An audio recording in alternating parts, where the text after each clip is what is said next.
And welcome everyone to another exciting adventure and journey on riding through the unknown. I'm your host, Michael, and today's guest is a guest I am so excited for you all to experience and hear his story. It is an amazing story, and I've heard it on other podcasts, so I am excited he is here with us. And so I'm going to hand it off to my incredible guest to share his story. So I give you the one, the only, ultimate experiencer extraordinaire, Dave Hunt. Oh, hi, Michael. Thanks for the intro. You're welcome. Yeah, that's cool. I'll start off by telling people who don't know who I am. Obviously, most people don't know who I am. But my name's David Hunt, just Dave Hunt. I run a YouTube channel called David Hunt Talks, where I've, in detail, given my testimony for what happened in my life. So I basically started out. I was born in London in the 70s, and for the first 15 years of my life, I was a very stereotypical abductee. I had greys coming into my room regularly, and they would walk out of the walls and they would surround my bed. And I don't remember much about the actual events during the abduction. I only remember them coming to take me. Sometimes they would have American soldiers with them. I knew that they were American because I was into like toy soldiers and stuff as a kid, and I recognized the different types of helmets. And these guys that used to come in with these greys, if they were the soldier level, they had the sort of drop ear helmets, like the Americans do. And then sometimes there would be guys that looked more like they were higher up, like commissioned officers and stuff, just wearing these jackets with epaulets, all that kind of stuff. But what I'm more known for was what happened to me in my 20s, where a sort of campaign of deception was launched against me by these entities. They didn't come in the same guise this time. They came as like the human, like Nordic looking ones. I was taken on board a craft after I'd been to hospital for an x-ray with my wife and 3-month-old daughter. And they convinced me to get involved in a contact program where I'd help them by introducing them to other people. And that's like kind of like what has become like known in the UK, because there's so many witnesses. Basically, there was about 12 people that I took out to the woods to meet them separately most of the time. And some of those, I think about half of the witnesses of that have given testimony, to talk about what happened. And there's one guy at the moment, Phil Graham. You can look him up online, and he's been doing podcasts, giving full testimony about what happened. Eventually I realized that it was deception. I wasn't happy about what was going on with the people that were having contact, what was happening in their lives. So I put a stop to it. That's a kind of like story in and of itself, and where they showed their true colors. And now what I'm doing is I'm not saying that all aliens are bad, or that that they're all demons. I'm not saying that. But I can only talk from my own experience and like what I know. Do you know what I mean? And I just trying to show people that we should be using discernment when dealing with non-human intelligence, because it's when something has the ability to be deceptive, like i.e. with shape shifting and all the rest of it, then we have to treat them, I suppose, like we would treat any stranger, and accept that we don't know. And one of the things that was kind of concerning me was that I was going online and I was listening to a lot of people who were giving their testimonies about their alien encounters or their alien abductions. And my concern was that a lot of people haven't questioned their experience. Like they've taken verbatim like what these entities have told them, or they've taken the experiences on face value, and then they've walked away from that thinking that they know something about alien contact or what the situation is with humanity and stuff. And I just want to tell people that when I called them out on the deception, that they showed their true colors, and things were not as they appear to be. I actually had an existential experience when I was a teenager, and I realized that now, years later, that the reason why this campaign was launched against me was to derail me from my, if you like, genuine spiritual path. And I think that there's a lot of that going on with the so-called ET phenomena. It's too regular. There's too many people that are going through it. And like, if it was like entities that were coming from like Zeta Reticuli or, like something like that, and they were just a technological advanced race, it just doesn't make sense, the sheer consistency of encounters, and I have no doubt that there are, possibly millions of people all around the world that are going through this on some level. And that, to me, sort of smells more like something that's like a control system that we're all involved with. When I was born, I had this distinct feeling that I was back here. I wasn't really very happy as a child, like just sort of, I didn't want to be here, and I knew that I was back here, and I assumed that these grey entities that were coming in my room at night time, I assumed that they were coming to everybody, because I just thought that they were part of the control system. And now as a, like, I'm 50 now, but like, I've come back round to that conclusion. I do think that we live in a control system, and I think that these entities are probably just the minions of something else that's going on, and that things aren't exactly as they appear to be. Like I say, I don't want to say they're demons, and I don't want to take it necessarily to a religious context, but I think there is a reality to like the deceptive nature of what's going on, and the fact that we are being hoodwinked as to who we are. I think that's the bigger story, if you know what I mean, is that we're not being told, or we're having the truth kept from us, by a control system. So yeah, please, Michael, ask away any questions that you might have about it. Well, and I agree with a lot of what you're saying about, there are powers that be that are controlling narratives, and we won't probably ever know truly, the full truth. And I feel like the biggest kind of crime that's been committed against humanity right now is because we have so much misinformation. We've been lied to about a lot of things by, governments and religions and stuff. That when people come up to us and say, "This is who we are, we're here to do this," we don't know if we can trust them. And Yeah. I don't know if we'll ever get that back, because that's such a hard thing to realize. Growing up, everyone's been lying to you in one way or another, in one form or another. And to go, how will I know the truth now when I see it?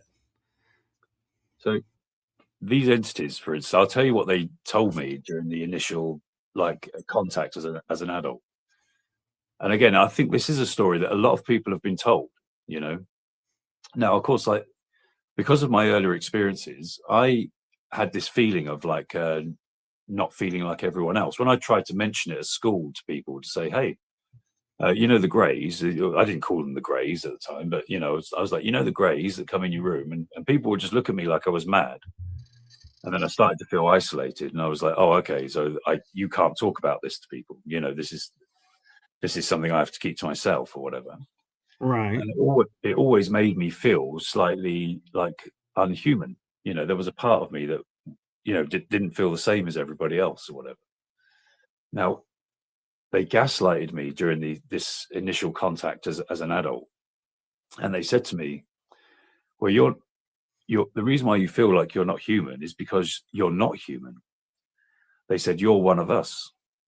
They said, like, so there was 3 people on this craft, right, talking to me. Sorry, only one of them was talking to me, but there was 3 stood opposite me, and he looked a little bit like me. I know it sounds a bit odd, right? He was like, but he looked a little bit like me, and he told me that I was him. He said, "Oh, he said you and me have an overlap of egos." He said, "Like, you don't understand the way time operates." He said, "But you're me in like a future life, I believe," he said, for him. And he said that we could operate together, like during this time. And he said that, like, basically they wanted to bring like love and light to the world. The story you've heard, how beautiful and spiritual the Nordics are and stuff, and they just wanted to build a bridge between humanity and the cosmos, help people realize in a friendly, loving way that they were not alone. So of course I bought that hook, line, and sinker because I wanted to believe, that I'd had all these kind of like nefarious in the shadows experiences with these other entities, and I took it. I went, right, that's it. Yep, I'm chosen. I'm the reason why I don't feel like I'm human is because I'm not human. And I walked around and I'm like looking at people as I'm walking past them and my own family and stuff.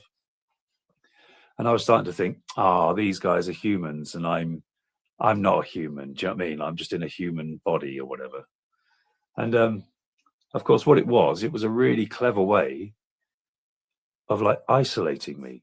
That's what it really did. They tried to make me feel like I was special and I was chosen. And of course, the first step that they wanted was to isolate me from other people. And there was no better way to alienate you than to make you think that you were an alien and everyone else was just a mere human being, And like, so I took it.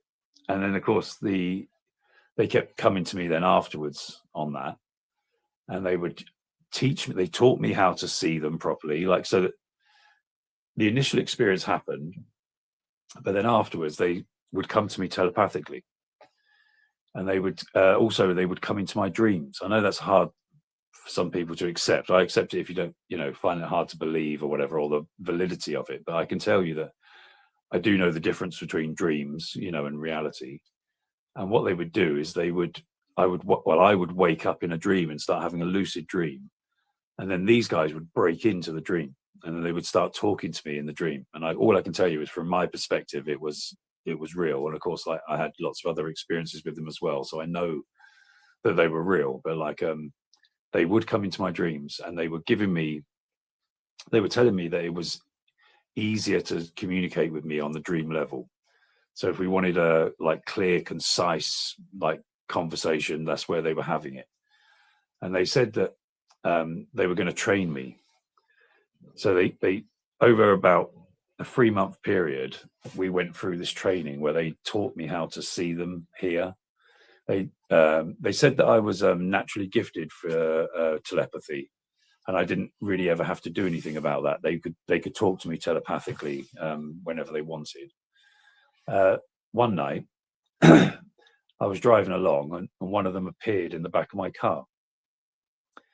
And this was a really poignant point in the story that at the time, it didn't feel like a big deal, but this was part of the ruse, And he started talking to me telepathically from the back seat.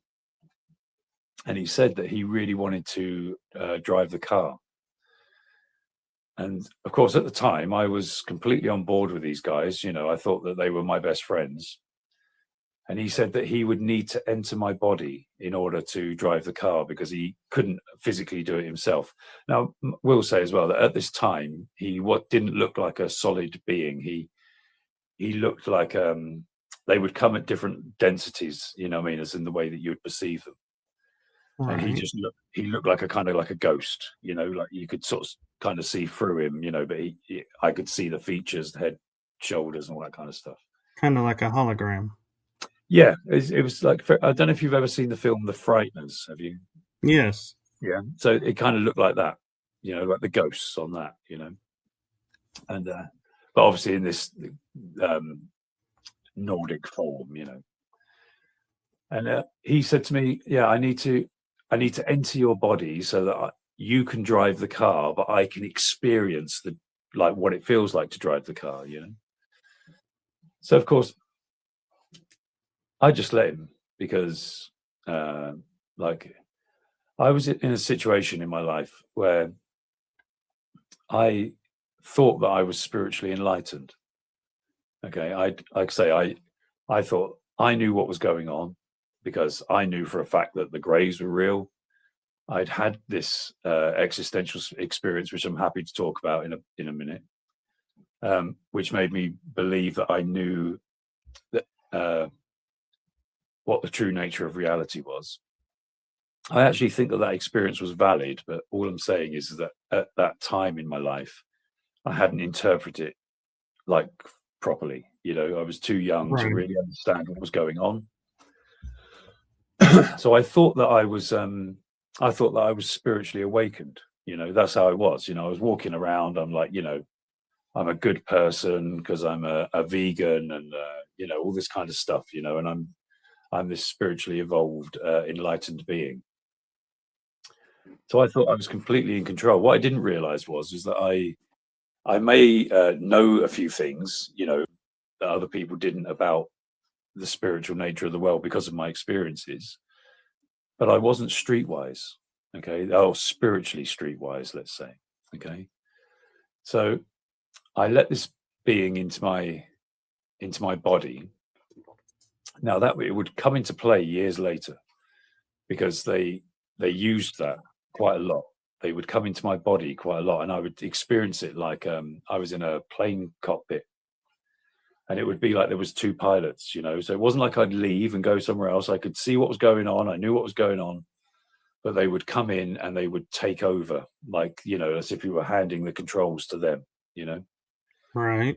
And now it wouldn't be that, like I said, with the driving, it wasn't like that. But I'm talking about when they were interacting with people, and other people have come forward and explained what it felt like. Apparently, it was it could be terrifying and quite mystical as well. But they would come in and then they would start talking to other people through me, and I would be sitting there and I'd be watching it. And these guys had like all the information on these people. They would be blowing their minds with like what they knew about them, like the way that a psychic medium would, but like on steroids, as if everything was just bang on, and they would start telling them about their life. They started doing this thing. So part of the program was they would send me into a social circle, and then they would use like a hypnotist selection, I called it, where it's like say I went into a social situation and there was like 20 people there. They would, so as I'd get the telepathics, okay, we're coming in, and it's like, yep, they would come in to my body, and then I'd watch them sort of like scanning the room, and then they'd go round, and then sometimes I'd be involved as well. Like they would say to me, like, "Oh, go and talk to this person." So I'd go and talk to them, and they'd want me to like talk about like kind of conspiracy theories and all that kind of stuff, and see how open they were. And sometimes I'd be talking to them, and they would just be feeding like telepathic messages to me saying, yeah, go for it, mention UFOs. They'd say, ask these guys if they've ever seen a UFO. So I would, and then I'd like, they were gauging the responses from what they were saying. Now, if they were open, and like I say, a lot of the time you'd go into like say I was one time I'm thinking of particularly, was a barbecue. I was in the garden, and they'd go around, ask questions, but it would be like the way that a hypnotist, if he knows he hasn't got you particularly under a spell, he just calls you off stage, and he might start with 20 people on a stage and whittle it down to like kind of 2 or 3. But those Right. 2 or 3, he's absolutely got them, like they'll do anything he wants, and that's what they would do. They would whittle it down to people that were open. And then once we sort of had them, they would say, well, do you want to go and see a UFO? They'd say, tell him you can take him somewhere to see a UFO. So I'd do it, and they, more often than not, they'd be well up for that, and I'd take them out to places. And of course, these guys would appear in the sky. They'd appear in different forms. Like sometimes it would be like white lights that look like these orbs that everyone's seeing, the UAPs or whatever. Sometimes it would be discs. They turned up as a triangle one night, and very occasionally, I can only think of like kind of 2 times, but they would turn up as a classic flying saucer, like with the windows and everything, the whole thing. And so then what would happen is they would gauge the person's response to having a UFO sighting, and then they would say to me that, like, oh, tell them that they can meet us if they want. Now, what I found was that even out of the people that wanted to see the UFOs, I would take them to places so that they could see the UFOs. But then once they'd actually seen one, and I said to them, do you want to meet the guys inside? Most people said no. At that point, it was like too real. Do you know what I mean? They would go, no, I don't. And they would walk away. All right. They would be like, no, thank you. No, thanks at all. Yeah. It's now, like, I've seen the movies. No, thank you. Yeah. And they were right to do so. That's the thing. I mean, maybe it was like on some level, it could have been their own intuition that was saying, oh, no. Because there were people about that were saying that I was dangerous, like if on some level they understood like what it was I represented, because at the time, like I say, I was fully on board with them and I was working with them and everyone thought that I was an alien and that at the very least I was working with the aliens, and people had like different opinions about that. But what I found was when I, if I could say there's a few people that went all the way, and there's people that decide they saw the UFOs, and then they turned around and said, I do want to meet them. I feel like I'm chosen for this as well, and I want to be an ambassador for the Earth, and I want to act as a bridge for these guys. Do you know what I mean? And they would go through. And so if that happened, it wouldn't be a question of going on board a craft or anything like that. They would say, tell them to meet us at this place. Well, and I'd come as well, obviously. And they would have places like very secluded places, like in woods and stuff. And there was one particular place that I went to quite regularly where I was told to go.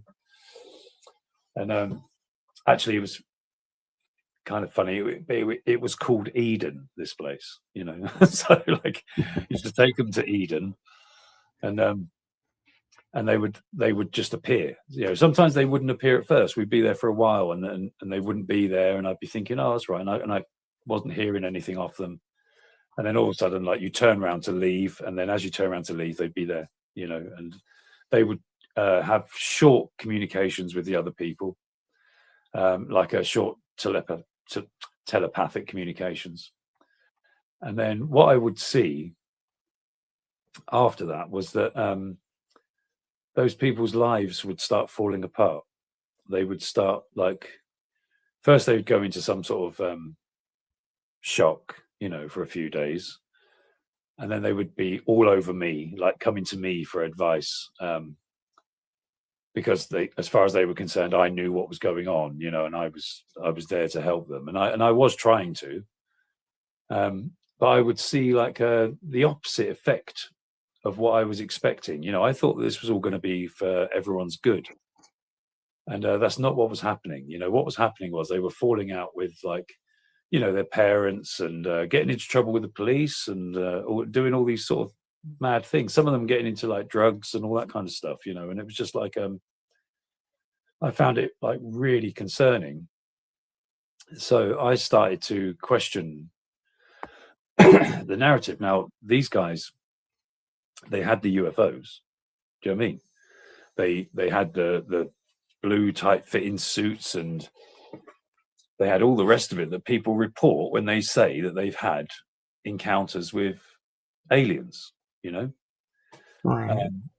there was no way that you could have discerned that it wasn't. I had, I was aware of some of the literature. I mean, I was always interested in UFOs because of my experiences as a kid. So I had read books. I was aware of like Nordics and all that kind of stuff.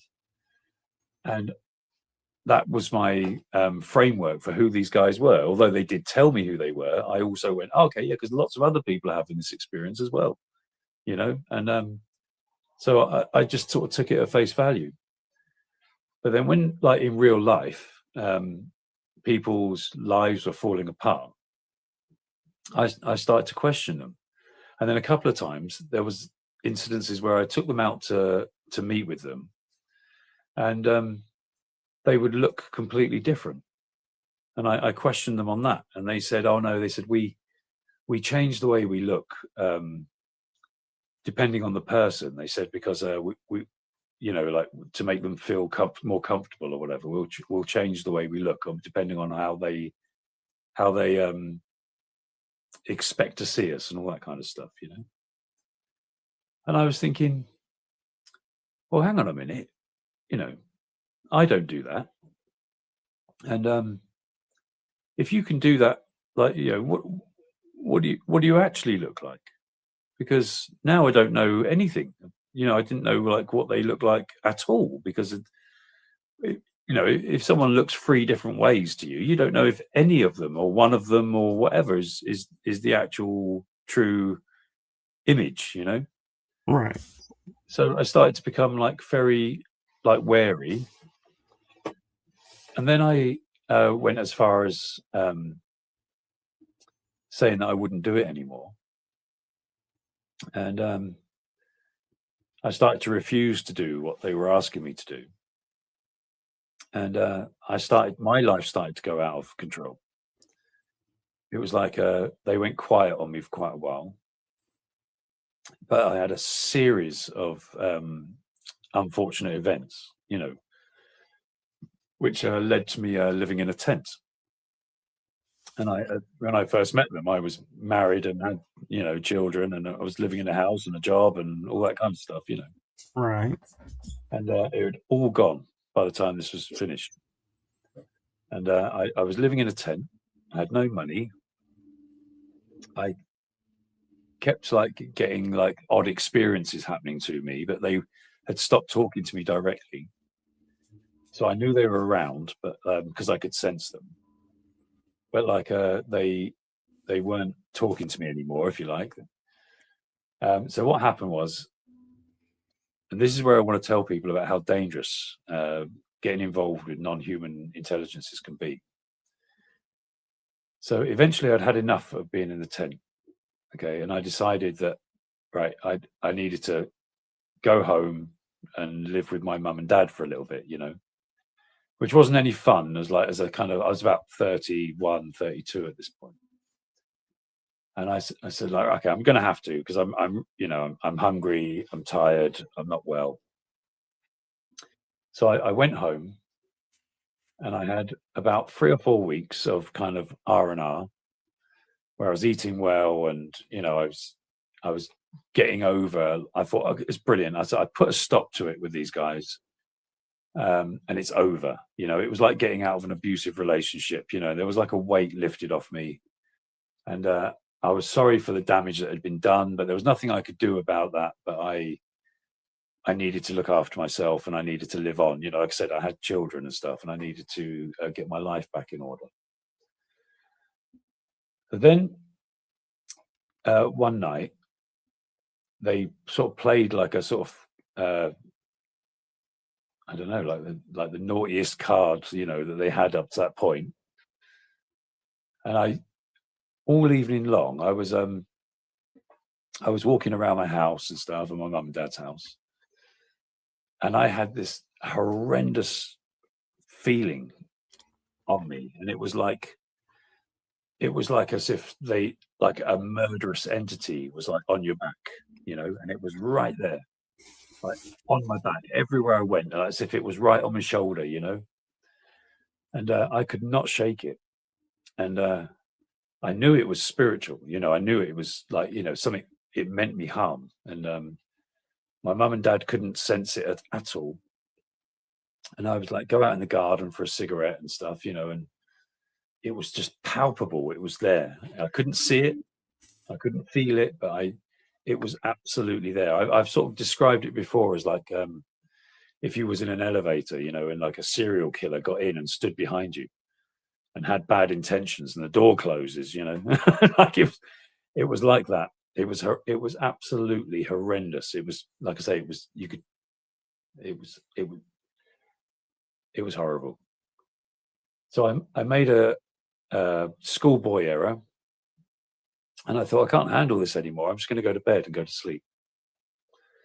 Now, I'll tell you, anyone who may go through this in the future, if you've got something on your back, do not go to sleep. Okay, it's like you drop your defenses. And once I'd gone to sleep, now this is where it comes back to what I was saying earlier. Okay, I found out later on that the reason why this entity was able to get hold of me was because of the permission I'd given years before of allowing them to enter my body. Now, the last memory I have is going to bed. I felt absolutely horrible. It did not leave me, this feeling and this presence. But at some point I passed out. I went to sleep. And that's the last thing I remember. My next recall is waking up in hospital. Like I think it was like 2.5 days later. Now, what had happened, and I can tell you now, I was not suicidal. Okay, I was actually, like I say, I'd been through some hard times and with this stuff, but like I was on the up and up. I was sorting my life out. And but what officially happened was that I went to bed, and then at 1 o'clock in the morning, thereabouts, I got up, went downstairs, went into my mum's drug cabinet, took a whole bottle of diazepam, like a Valium, and then took a bottle of whiskey and downed a whole bottle of diazepam with a bottle of whiskey. Oh my gosh. Left the house, right? Walked a couple of streets away from the house, walked into a field, went over a fence, walked into a field where I assume the effects of the narcotics and that, I collapsed in the field, and it was January in the UK, which is cold enough to kill you at that time of year. And I was laying in a field, basically dying of the effects of the drugs and possible hypothermia going to come on. Had not an ambulance driver decided that he needed a wee, pulled over at the side of the road and thought, I'll just hop over this fence into this field and go for a quick wee. So he did that, and obviously hopped over, stood there, was about to go for a wee, looked down and saw my head. And they saved my life. So picked me up immediately, rushed me to hospital. While I was in hospital there, the Sun newspaper, I don't know if you heard of the Sun, have you, like in the UK? But it was running a story about 2 UFOs were seen over the hospital that I was in. I was in a coma. And apparently, like, police helicopters have been called out to it. And every time the police helicopters would turn up, they were white lights, 2 white lights, like sitting over the hospital. And they would disappear. And then when the helicopters would go, these white lights would reappear again. And apparently it made the national newspaper, as far as when they run these. This was years ago, but when they run these kind of UFO stories. When I woke up, I said something about being on a spaceship, and they put me in a wheelchair, and they wheeled me into the psyche unit, and I spent a month in the psychiatric unit in the hospital. At that point, I decided that I would tell these doctors everything they wanted to know, because at that point I was starting to think like maybe I'm insane. You know what I mean? Maybe I am insane. You know, like obviously, you know, you go through some of the experiences that I've been through, and you think, oh, you know, I'm, if you like, I'm sane enough to sort of go, well, I bet insane people think they're sane too. You know, I can maybe I should just tell these doctors everything I know, and just see where it lies. You know, see where it falls, basically. So I did. I told them everything. I spent 2 weeks in the hospital, and I told them everything that had happened to me. I told them all about the entities. I told them about the program that I'd been involved in. I told them about the childhood experiences.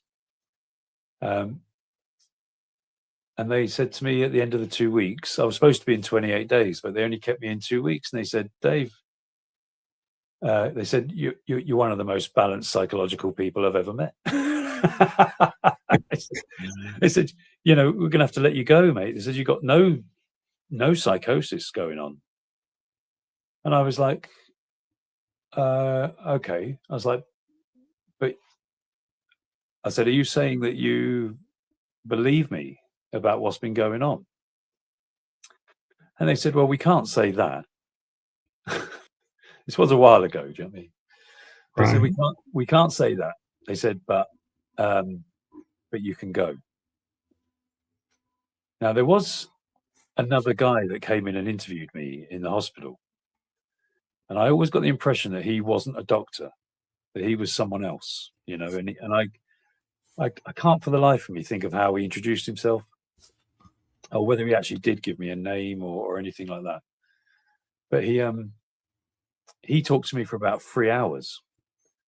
And all of his questions were kind of not like asking me as if he didn't believe me or whether he was psycho-evaluating me. He just wanted to talk about them.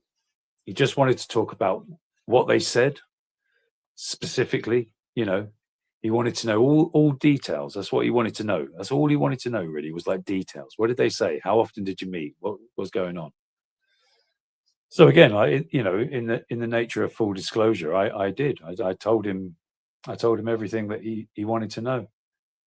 And I don't know if that went in my favor somewhat, but the doctors were told to basically back off, and I was let go out of the hospital. So yeah, so I basically, after that, I got back on my if you like, genuine spiritual journey towards truth. You know, I no longer have any if you like, non-human intelligence communications, because I won't have it. You know, I've had them a couple of times come into my house, but you see, half the problem is that I can see them because they trained me how to see them. Right. And, I think I'm fairly naturally clairvoyant anyway. I actually have an interesting question. Yeah. You know, if I'm understanding right, you were married, had kids while this was going on. When you said no more, the wife and kids disappear, and you go through the hospital deal, and then you're with your parents. So I'm wondering if I'm following that correctly in the chain of events. Do you think your family was placed to help you stay with them and in their program?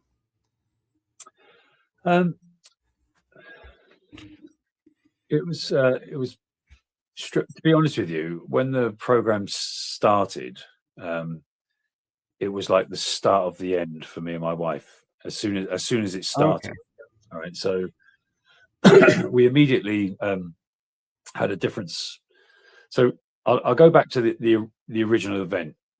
So me and my wife and my 3-month-old daughter, when we were taken on the way back from the hospital, my wife experienced seeing the craft. Right, she was driving because I was sitting in the back seat with the baby, you know, in a baby seat.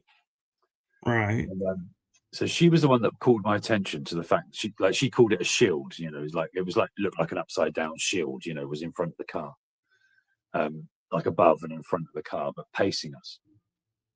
And she said that like she was the one that called my attention to that, and I was like looking and saw it and stuff. But then I experienced the going on board the craft. She only experienced missing time. And I said to her that that was totally in line with what I experienced. I said, because when we were all on the craft, but she was off to my left, and then my daughter was off to her left, but it's still in the baby seat. And my wife's chin was like on her chest. She was absolutely out of it. And my baby was asleep as well. But to be fair, my baby was asleep when the initial contact happened. But like, so I assume she was probably being kept under, just like my wife was. And so I went through the initial communication with them on my own. So when we got back to the house, and she then confirmed that she'd lost 45 minutes on a what normally would be a 25-minute journey. And I was trying to tell her what had happened, and she was immediately going, "No, that's not what happened."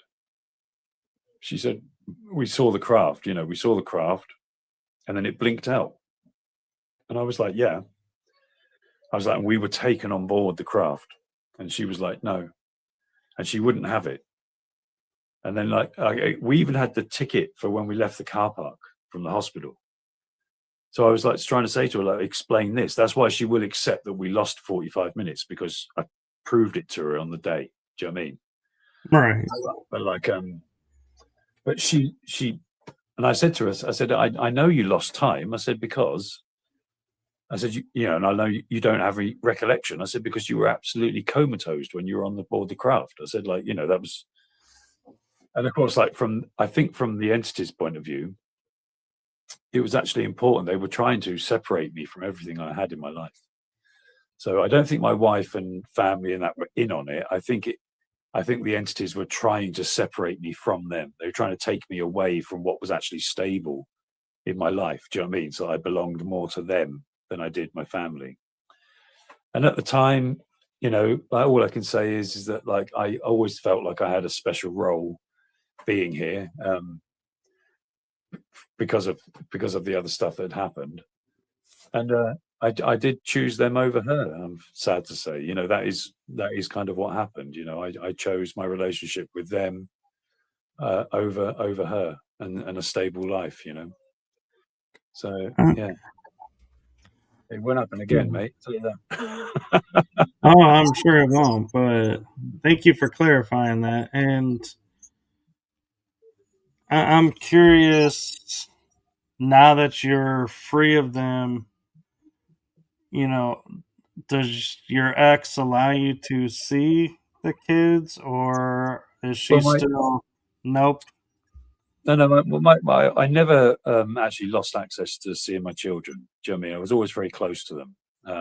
And even when I was living in the tent, my wife would bring the children up to me and let them stay with me sometimes in the tent, So we made the best of it, And she just couldn't have me in the house. So she was well aware that something was going on. I didn't have to sort of try and prove to her that by that time in the story, she was well aware of what was going on. She'd experienced a lot of strange things. So she'd seen like entities, and she'd had like bedroom like experiences, encounters, where she would wake up in the night and see them in the room.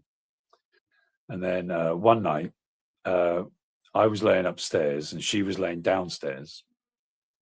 And I had like what people often refer to as sleep paralysis, Right. I was laying there, and then all of a sudden I couldn't move, and I felt like kind of scared, like a fear had kind of gone over me. And then I had this sense of an entity, like sort of like stood at my headboard, like sort of like I couldn't see it because I couldn't look anywhere, but I that went on for a while. And I went downstairs after it finished. I was completely awake as well. That's the thing, is I wasn't asleep or mid-sleep or anything. I was just laying there, do you know what I mean? And it happened, and paralyzed, all the rest of it. So then I went downstairs, and my wife was going, "Man, the weirdest thing just happened to me." She said, I was like, "Yeah, go on." And she was like, "I was just laying on the couch." She said, and all of a sudden, she said, "I was paralyzed." She said, like, it was really weird. She said, like, and I could feel like a presence at my head. And I was like, "Yeah, that just happened to me upstairs." So she was well privy to like a lot of these weird peripheral things that were happening. She wasn't having the full blown contact, and I think that was on purpose. I think a lot of that was on purpose, so that because I think if she had, obviously, she would have like not been on board, but she would have related to me better. She would have gone, "Oh, Dave, yeah, okay, this is what's going on." Right. All they would ever do was just like, yeah, it was just be playing shadows in the smoke and mirrors with her. So she'd have experiences, but never anything like absolute concrete. But yeah, she knew it was going on with me. She knew it was going on. Yeah. And, So Dan Guest is asking, do you think they were shadow beings that was causing the paralysis? so I mean, I find it difficult to like clarify anything, if you know what I'm saying. I've got a feeling that like all of these entities are kind of like different facets of the same phenomena. I think like depending on what frequency band you're seeing them on, you'll see them differently. I've had it before where I'm stood next to someone. So we'd had a couple of contact experiences that hadn't gone that smoothly. And there'd be times where people wanted to see them, and I'd take them to the spot, and they would see like a shadow entity. Yeah, like your friend was saying. Right. I could see them solidly. So like, and they would be talking to me telepathically and just saying, "He can't do it. He can't see us. He can't see us properly." And I'd be like saying to them, like, like going through breathing exercises and stuff like that. And then there was a technique they would use where they would want you to not look at them directly, but to look like away. Like the way people say, "Oh, I saw something in the corner of my eye." Right. They would use that technique. They explained to me that the spectrum of vision was actually broader at the peripheral of our vision. And then what they would do is they'd get them to sort of, if they couldn't see them, they would get them to stand like, adjacent to them. And then very, very slowly, and I'm talking sometimes minutes and minutes of this, very, very slowly turn their head and allow them to come into the central vision. And then what would happen sometimes is that people would see them as shadow entities. And then if they did the exercise properly and allowed it to happen, the shadow entities would then turn into the formed entities. Or they would sometimes go from dark to light. Sometimes people would say to me, "Oh, it looked like a shadow entity." And then when I got to sort of like kind of 45 degrees, it looked like a white entity. And but then sometimes people would just never be able to get to see them directly. So I've got a feeling, I can't say for sure. Okay, I wouldn't say to you get to the comment that that I know anything I don't know. But my strong suspicion is that we see these entities in all different types of forms, but it could be the same source, But it's just depends on who you are and what how you perceive them, basically. Yeah, everyone's kind of perceiving them differently, and I think that accounts for a majority of it. Obviously, I do believe there's a myriad of different beings, okay, out there. But the way we perceive them has a lot to do with our ability to be able to perceive frequency. It's not necessarily that we're seeing them for what they actually look like. I think we're seeing them for what we're capable of seeing, And like I say, I know that two people can be stood next to each other and they can be seeing different things. And that was the same for the UFOs as well, to be fair. I'd had that where I could see a disc but the person next to me could only see a white light, and I had no idea. Again, I think the same thing was in play, because at the time I wasn't sure what was going on with that. And I would ask them, and again, they would just say, it's just perception. It's just like different people know how to perceive differently, or at different levels of natural giftedness. One of the things they did explain to me, which I believe was probably true, was they said that what we call spiritual gifts and stuff like that is very similar to like playing a guitar. They said that people fell into three kind of main categories. They said you have people that are gifted. So you have people that are spiritually gifted, born with a gift, of clairaudience, clair vision, all that kind of stuff. And they said, of course, you always get some people that just can't do it no matter what. They're just the absolute other end of the spectrum. But they said, but most people are very similar to the way it is with a guitar, as in, like, most people fall into the category that if they practiced and committed, that they could get pretty good at it. Do you know what I mean? Might never be, Jimi Hendrix or whatever, but they could get really good as long as they practiced. So they said that spiritual gifts or spiritual ability was the same. Most people, if they could bother to practice, they would go from not being able to do it to being able to do it. And as long as they maintained a practice. And again, when I've had people say to me, "Oh, I can't see spirits or anything like that," and I'm like, "How often do you practice?" And of course, people just don't think to. I mean, I don't practice, but obviously because I don't want to see them. I'm not interested in seeing them anymore. But I can't stop other people from going on their own journeys. I do think that we're going into a period for humanity where we're kind of going through some sort of awakening and some sort of kind of great revealing. So I think obviously it's a part of the process that we're waking up to the fact that there is a non-human intelligence involved with this world, and probably rightly so, that we need to face it and we need to have a look at it, and that's going to involve some people going through this experience, I suppose. And on that note, Dan Guest asked earlier about his other comment was in line where you were, so I held this question. He was asking, Dave, where about did your experiences happen in the UK? Also, thank you for sharing your testimony. Okay, thanks, mate. Yeah, cheers. No, I've always lived in the UK. I was born in London, but where this contact program, if you like, happened, it happened in Oxfordshire, which is kind of in like middle England, rural England. But now I live in Wales, so I don't know if you know, obviously, like what the UK is like on a map, but I now live in Wales, so right out west of the UK. That's where I live now. So yeah, but yeah, most of the stuff we're talking about happened in Oxfordshire. So, and Dana's wondering if we're drawn towards these others to help bring in a better timeline. And I'll kind of expand it with where we're going is, were you exposed maybe to the deceptive ones so that if the true extraterrestrials, if that's what we want to call them, arrived, you would know the difference and be able to say, hey, these are here to help us, these are not.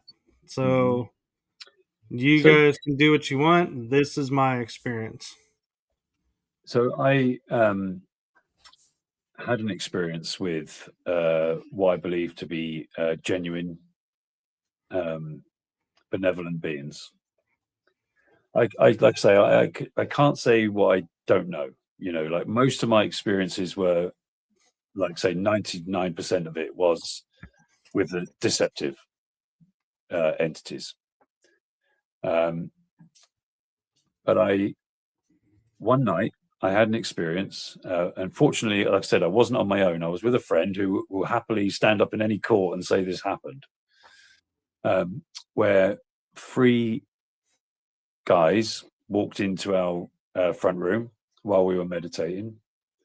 The first thing we had was telepathic. We were both sitting on a couch each, as like cross-legged, meditating, like you do, and we both received a telepathic message at the same time. Said, "Look, we're coming in.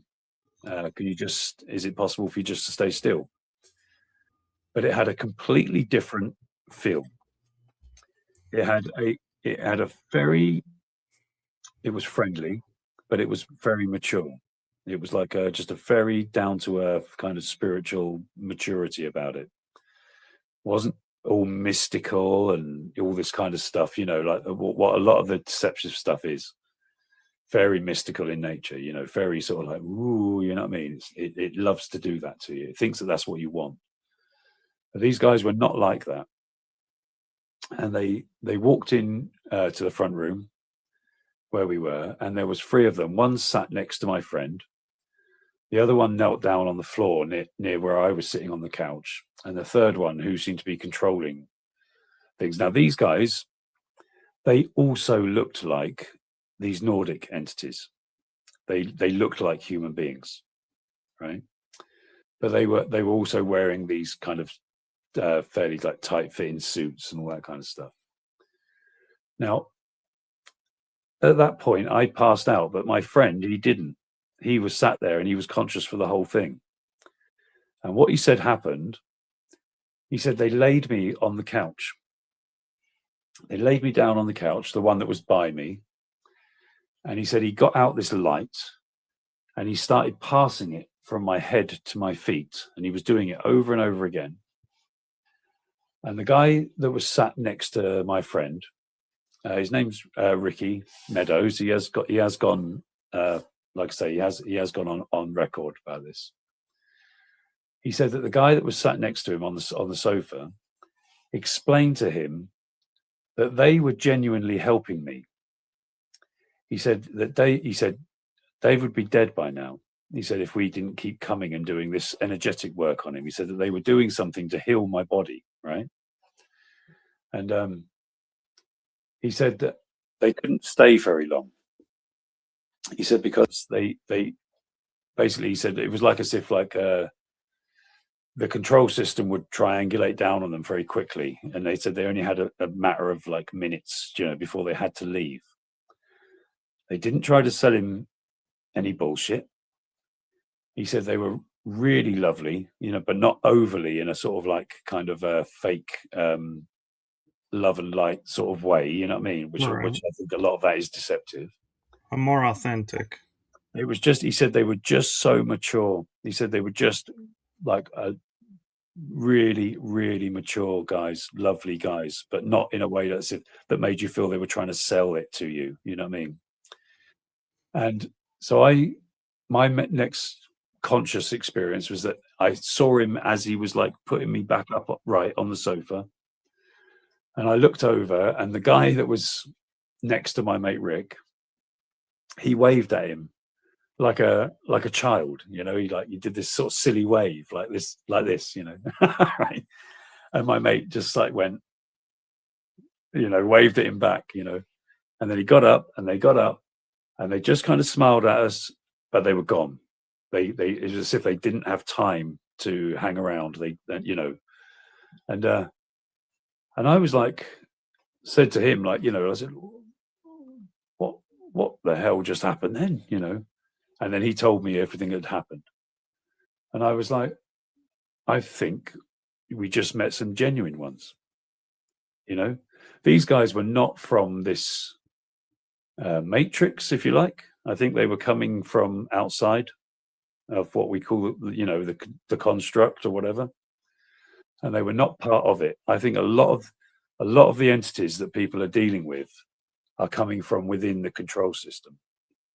So we're talking about like what is commonly referred to like the astral realms and stuff like that. But they're all the astral realms, or whatever you want to call them. They're part of this control system. They're just levels of the frequency of the information field that we can't see with our physical eyes. That's what we call the astral realms, basically. And they're coming down from those frequencies, and they're coming into the control system because they work for the control system. And we're the product. That's not, I'm not saying it's all doom and gloom. It's far from it. The truth is beautiful. But the lie is what they're involved in, and they're involved in maintaining the lie. Do you know what I mean? So so I think it's important, that we distinguish this, because how many people will sit there, and go, "Oh, you're looking like, say, the Nordic, for example," and you're like, "Oh, I've always been hearing, people talking about how beneficial they are," so they'll just blindly let them in because they think that's who it is. And it's important to hear that, yeah, they may, look like, but they may not be. And so we have to use discernment and know who is coming and not coming, and that there are groups out there that don't, have your best interest in heart. So don't just go, "Oh, you're not from around here, you must be here to help," and that's right. I mean, open your door. we have to hold them to the same standards as we hold other people. So it's like, you get all the, like I say, I've heard people before, like on podcasts, where they're saying, and I'm not cussing anyone's experiences, okay? Like I say, I understand everyone's had different experiences, right? And I can't put myself in other people's shoes. I know that. But what I will say is that I've seen people that are telling one story about how they've been involved with spiritually enlightened beings and stuff, or the Galactic Federation of Love or whatever. And when you look at their faces, they're telling a very different story. They look like people that have been through trauma and that are suffering from Stockholm syndrome, or they've been fed a load of like bull and they've bought it, and it helps them sleep at night to believe that it's true. And I'm really like, trust me, I have so much sympathy for people that are going through that, because I've been through it. I'm not stood here on a pedestal saying how I would never be fooled like these people. I'm saying I was absolutely fooled by these people. And I only got out of it through like some humility, to realize that I was wrong.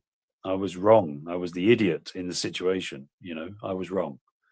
And I had to go back to square one, to find out who I actually was.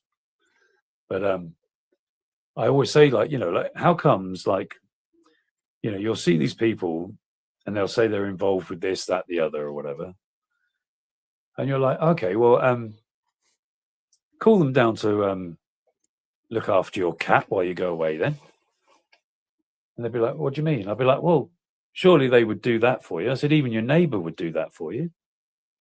And she's not a spiritually evolved higher being, but she'd help you out. She doesn't even like your cat, but she'll look after it for you because she's your neighbor, right? Right. It's like, why wouldn't these guys do that then? Why won't they help?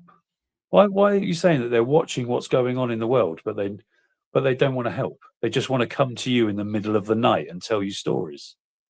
That's not helping the world, right? Why, like, where's the genuine, like, why not bypass? Why is it that we're not seeing like open contact, right? Like, why are we leaving it into the hands of like our governments and stuff? Like saying, well, that's how we're going to get disclosure. So who are these beings? Who are these beings that are going to let our governments control the narrative about what's going on with non-human intelligence? If I was them and I could scan the world, right, and I've got computers that are light years beyond any AI, whatever we've got now, I could know all the information in the world. I could know everything that's going on in the world, right, in an instant. Yeah. Why would I choose, out of all of the people in the world, to work with basically sex offenders in suits? You know what I mean? Why would I choose to work with them, right? Only if I was of the same ilk, only if I was nefarious as well, But like, if I was genuinely wanting to help humanity out and get it to move forward, I would bypass them. That is exactly what, I would bypass them and I would come straight to the people en masse, put a UFO over every town, broadcast out into everyone's minds, and explain to them the situation that we're in and how to get out of it. That would change the world, right? I'm sure maybe there's a nuance, there's a better way of doing it than what I'm suggesting, but they would know what the better way to do it was. What they wouldn't do is just do a load of clandestine stuff, keep disappearing and appearing, abducting people. It's just not nice behavior. If I took someone out for a drink and then the next day they woke up and couldn't remember anything that had happened the night before, do you think and I turned around to them and said, well, that's because that's for your spiritual advancement, mate. I don't think it would stand up in court, do you? Right? Right. So these guys suggesting that they're just doing it to try and protect us, like taking our memories away of what happens when you're being abducted and all this kind of stuff. And the whole idea of like it being about genetic experimentation, well, that's got to be baloney as well, because either that or they're not as good at gene splicing as we are. I mean, we can get stuff done. We've cloned animals and stuff, all the rest of it, but they've been doing this for at least what we know of decades, all right? And we're not getting anywhere. They're not getting anywhere with what they want to do, or they're nearly got a hybrid species. I'm not saying those things aren't happening, but I'm just saying that some of it doesn't add up, Yeah, they're either advanced or they're not, right? Right, So, I agree. And Dan has an interesting question for you. He's asking, Dave, have you heard of the Penny Rich UFO incident of 2016? I'm thinking that's pronounced Penny Rich. It's PentyRch. A lady called Kaz Clark had an incredible encounter with a pyramid craft. right. So, yes, I do. Right. I live 10 minutes away from Penturk. That's how it's pronounced, mate. Penturk. Okay. Right. And it's known as the Penturk incident. All right. And so a craft appeared in 2016, in March 2016. And it was a big, as far as I'm aware, it was a big triangular craft that had like lightning coming out of it, kind of stuff. And the military turned up and it released a couple of small white orbs that flew over to a place called Smilog Woods, which I go to about once a fortnight for a walk round. It's such a beautiful place. And where the UFOs were shot down over Smilog, the government came in and chopped down all the trees on the bit where it fell down. Now, I know people that know Kaz Clark, and they say she's absolute stand-up, 100%. She's genuine, right? Only last week, I work in a garage as a mechanic, and I was taking a lady home who was leaving her car at the garage, and I said, "Oh, wait, where do you live?" And she said, "Oh, I live in Penturk." So I was like, "Okay, cool." So I started driving her back to Penturk, and I always say, if someone brings it up, I'd always say, "Oh, have you heard of the Penturk incident?" Right. And she said, "Oh," now she was quite a well-to-do woman, like quite. She was probably 65 and like well off, And she said, "Oh yeah." She said, "Yeah, it happened behind my house." She said, "I live right on the edge of Penturk." She said, "And there's just fields like from behind my house." She said, "It happened in the fields behind my house." So, and I've heard a couple of first-hand testimonies. So it absolutely did happen. If you don't mean to plug, but if you go on my YouTube channel, which is called David Hunt Talks, I've made a couple of videos from Smilog Woods, which is where I've done a video of the actual crash site. I've stood at the crash site and given us like a little 10-minute talk sort of thing. So if you're interested, sorry, what was the guy's name that's asking the question? Dan Guest. Dan, sorry. So yeah, Dan, if you want to see it like firsthand, like on a video sort of thing, go on my channel, mate, and yeah, it's in there. I can't remember I wish I could remember the title of the video, but you'll kind of see it's a daytime video where I'm outside walking, and yeah, I go there all the time. Go there all the time. It's a really lovely place. Very sort of has a sort of eerie feeling about it, you know. But yeah, that definitely did happen. Yeah, definitely happened. So yeah. He said he's going to subscribe after this episode. Okay, awesome, mate. Nice.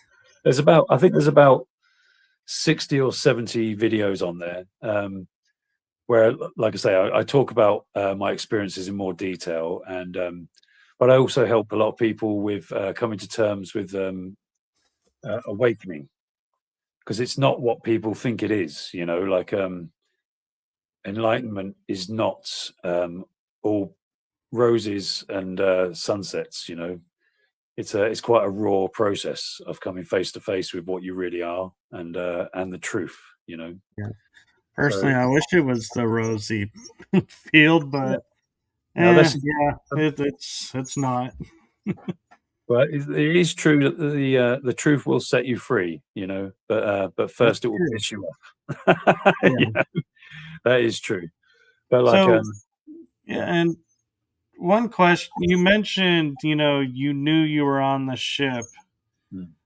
and so I'm wondering how much recall do you have of what it was like on the ship? Like, what do you remember seeing beyond? Is it just everybody on the table, so to speak, No, or so yeah, so it was like I said to you, as a child, I don't remember going on board the crafts. You know, I remember being taken, but that was it. But as far as the initial trigger experience as an adult, it wasn't what people generally think that it would be like. So it was daytime. This was about 1:30 in the day, you know, and it was a sunny day. Okay. When I was on board the craft, it was only a small craft. It was like like a small flying saucer type thing, and it had windows. Uh, Now, when I was in there, like I would say, it was only about like probably the whole craft was probably only about 30 foot, you know, like in diameter. The inside of it was kind of dark. It wasn't that there was lighting. It was like very similar to like if you were stood in someone's attic of their house, you know, but they've got ceiling windows. You know, it was just kind of like that. And they had like panels and stuff, you know, but it it all looked a little bit sci-fi, to be honest with you.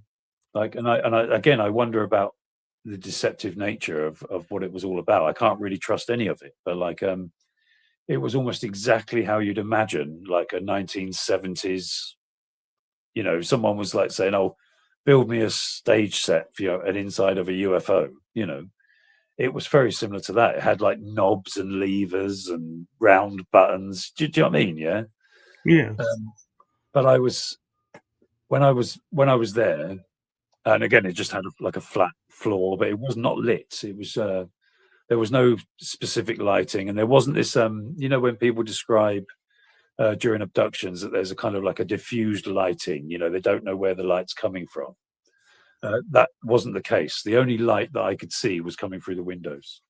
So it was, like I say, it was a sunny day. I'm sure they, whatever. I don't know the nature of what they were doing when I'm not around, but in this daylight situation, it was just the light that was coming through the windows. That there was like they were stood in front of a balcony window, you know, and you could see behind them, you know, that he was looking out into the daylight. Wasn't up in space or anything. I'm pretty sure it took place exactly where we were, above some fields, you know, in Oxford.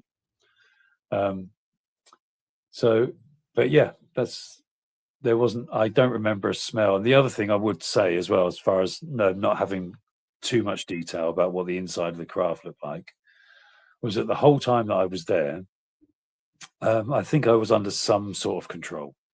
You know, I was under some sort of perceptual control, because the guy that was talking to me, that was stood in the middle, he had like a almost like a hypnotic kind of stare, you know, and I found it very hard to look away from him. He was looking into my eyes, and there was a very powerful, energetic connection between me and him. and it made it quite difficult to, like, to look away or to focus too much on anything else that was going on.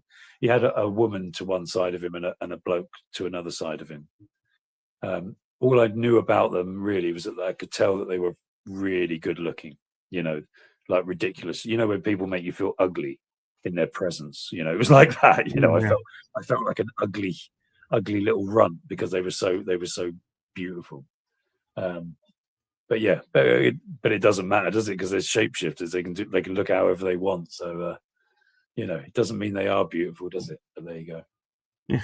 It kind of reminds me in a way a little bit, how we're talking about this in the movie Star Trek 6, The Mm. Undiscovered Country, where she's the shapeshifter and she starts taking the form of the captain and somebody else. And he's like, I can't believe I kissed you. And it's like, yeah, you do have to wonder, Yeah.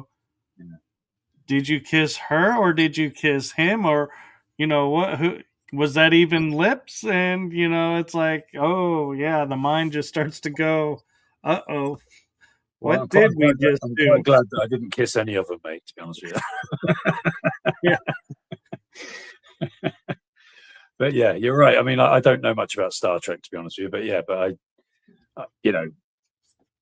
I assume that I've heard stuff about Gene Roddenberry and stuff. Is that his name, Roddenberry? Yes, Um, Roddenberry. so I assume that they're not just pulling it out of thin air. Some of the concepts that they come up with for the show. He's definitely someone who will have had some sort of first-hand knowledge on the subject, I'm sure. So yeah. Yeah. So since, we've talked about the impacts of, your experiences and everything in those moments, Mm. I'm kind of curious to take a different turn to it and go, because of these experiences, what is your hope for the future? Okay. How much time have we got left, Michael? What's the time? Is it Well, 10 past we 11? have 12 minutes left. Right. Okay. So if you like, mate, I'll have to finish on this. Okay. And Okay. it's a good point for us to come around. Obviously, we could talk for hours, I'm sure, but as far as like this show, I'll finish on this. Okay. And so I don't have any hope for the future, but I'll explain myself. Okay. I'm not being bleak. All right. But I want to come back to what happened to me when I was a teenager. Okay, I have made a video on my channel where I go into it in absolute depth, but I will just outline it for you here. Okay, and then what I've come as I've matured spiritually myself, like what I've come to realize was the truth of that experience and what it was trying to tell me.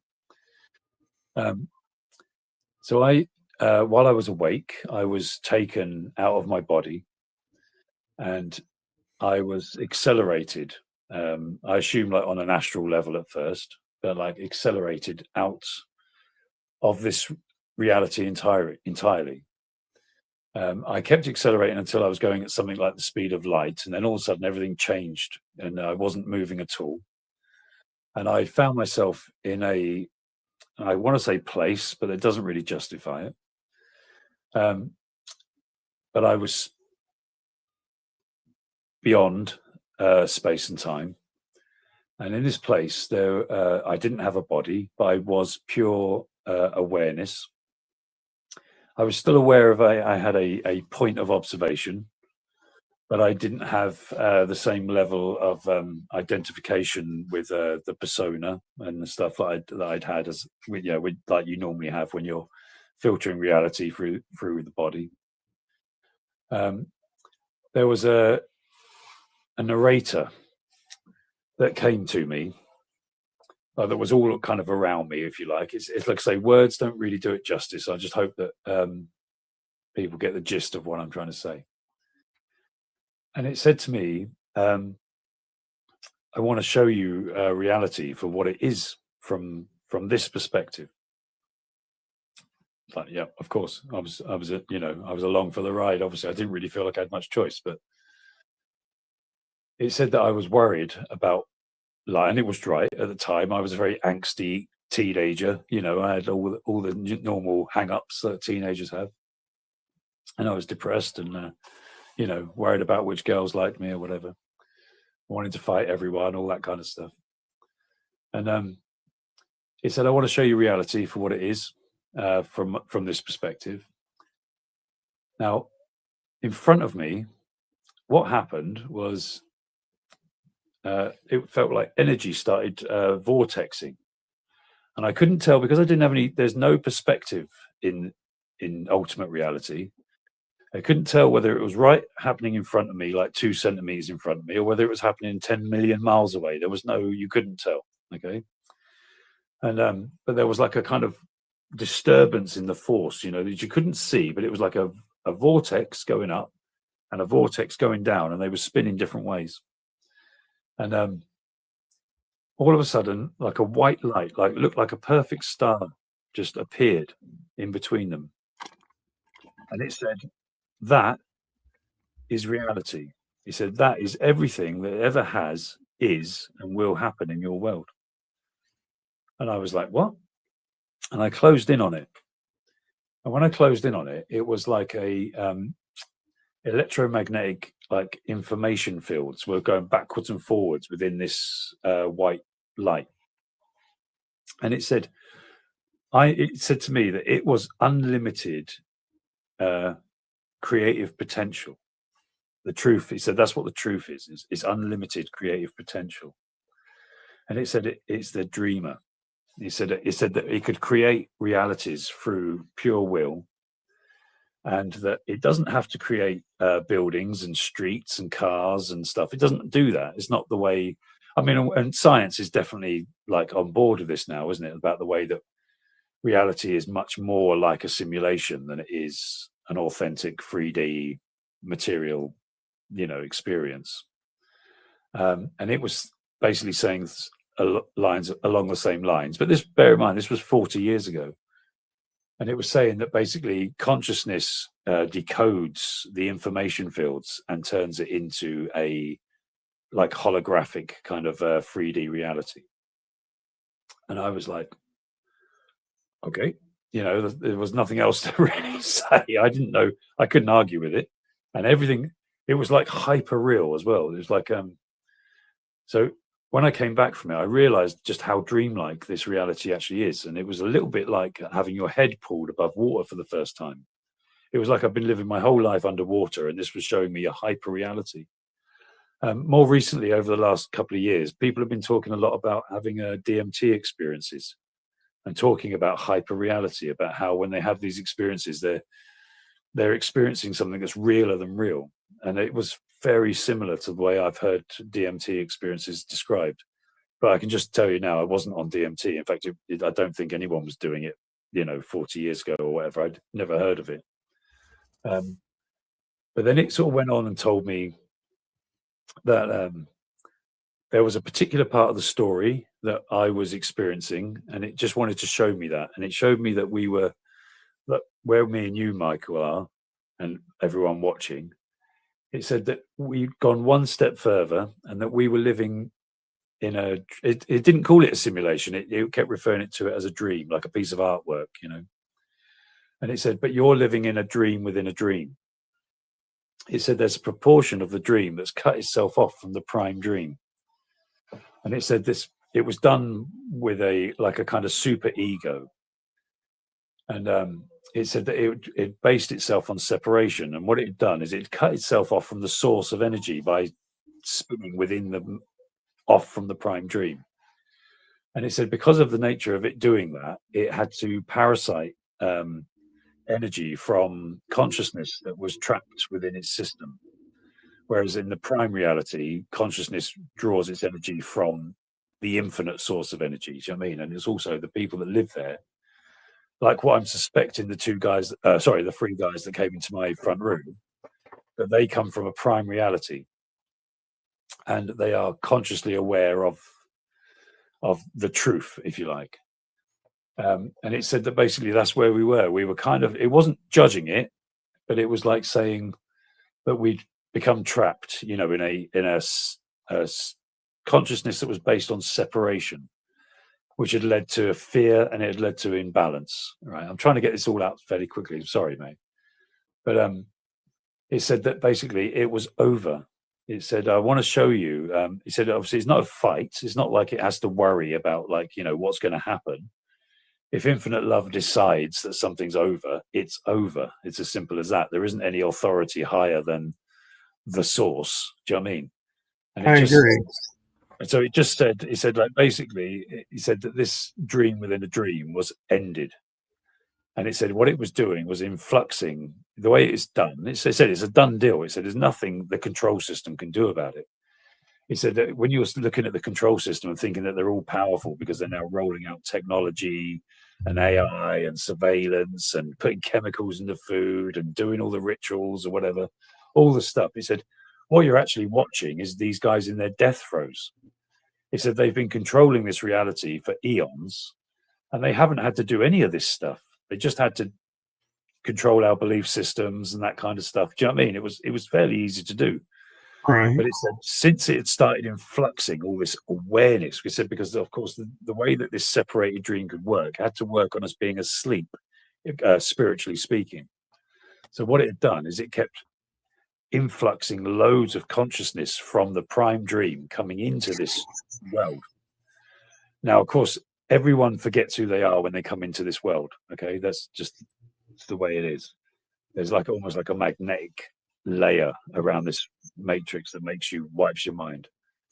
But it said that consciousness that was new, that was coming in kind of fresh, or had only been here a couple of times, had a much greater chance of waking up to its true state of being. And that is exactly what was happening. It said that like loads of people were coming into the world, if you like, at this level. And of course, they're into truth seeking and seeing the conspiracies and going on spiritual journeys and stuff. And that was happening all over this realm. And basically there was nothing they could do about it. They're doing everything they can. They've upped the satanic rituals. They've upped everything they're doing. They're upping. They're trying to up the fear. They're trying to up the wars. They're trying to put more chemicals in the sky. Whatever. They're doing everything they can, but it's not working, and it's not going to work either because ultimately this consciousness that created this system is going to be healed as well. This is not a us versus them situation. It's not and then we're going to get him, the guy that runs this place. That's not how it's going to work. It's a reunification of consciousness. So the separated ego that created the dream within a dream was going to forgive itself basically and become unified again. And then as a complete unified consciousness, we go back into the prime dream and the world changes. Like it said that like the prime dream was very similar to this as far as the way it looked. It has sunsets and mountains and you know what I mean? Like it's Yes. this is a shadow of that world. So it's like a bad reflection of that world. So it looks very similar. But it's just that this world has been covered with a layer of lies and separation, which is not true, as in it's not real. It was kind of corny, but it was kind of suggesting that obviously infinite love was the only truth. You know what I mean? That fear and death and all that kind of stuff were an illusion. And Right. and so I like after the experience of that, like I say, if you want the full details and stuff, please do go to the channel and listen to a video that's called The Event, where I talk about it in detail. And I put the link to your YouTube in the show. All right, cool. Thank you, mate. And But years later, I got to grips with what really that all meant, So one of the people that really helped me was a guy called David Icke. I don't know if you know who David Icke is. yes, I do actually. So yeah, so I've met him now, and we've talked, for a while about all this stuff, and he really helped me. really helped me conceptualize what happened to me. You know, there was a book he wrote called "Infinite Love is the Only Truth. Everything else is an illusion," and that really helped me. It really helped me understand, and I think it was a divine way that I was brought into contact with that book. You know, in order to help me conceptualize what happened to me. And Right. so yeah, Um, so to just cap off, all I'd say is, mate, is I don't have hope, and I don't have belief, because the actual truth doesn't require belief, and the truth is available to everybody. Don't listen to me. You don't have to believe what I'm saying, because it turns out that you're the truth. Okay, you're the only thing that's real. You're the only truth. You know, not your persona and everything, but who you really are is true. And so right. everyone can know truth. Okay, you can know truth. You don't have to believe in it. You don't have to convince yourself. You don't have to do any rituals. It is true. You know, so yeah. So, but maybe Michael, maybe another time you'll have to have me back on, mate, and I'll carry on. We'll get into the depths of this, you know. But yeah, I'd love that's to what I have was you thinking. back on, and I know you're on time, and so I just want to say before we end this episode, from my heart and the heart of my shows to you, thank you for what you're doing for humanity. It's seen, felt, and heard, so thank you. Well, thank you, Michael. Do you know what I mean? And I can tell you, it is coming from love. Now, where I am, I know the difference. Okay, and like I say, I know I'm not all sitting cross-legged under a tree and stuff. You know, but I do love you all, and I'm going to continue to do what I'm doing. I know there's things that I'm doing, and it will not stop, because we are all one. And what I do for me and what I do for you there's no differentiation. So yeah, we just carry on. And thank you for what you're doing, Michael, because you're creating platforms and you're helping this message get out there. So effectively, we are all one thing, mate, helping itself out. I agree, so thank you for that, and we will definitely have you back on, and I'm going to call it an afternoon because Mm. you are in the UK, so it is your evening, and so I know you have commitments. So thank you so much for coming on and sharing your story with us. And everyone, make sure you follow his channel for his videos. Follow my channel, as you never know when he'll be popping up again on a future episode. And so, with that, I'm going to say, have a wonderful afternoon, everyone. And thank you again to you, Dave. Have a wonderful week, Dave, and blessings to you. And with that, I'm going to say goodbye, everyone. Thanks, Michael. Bye, everyone. Take care.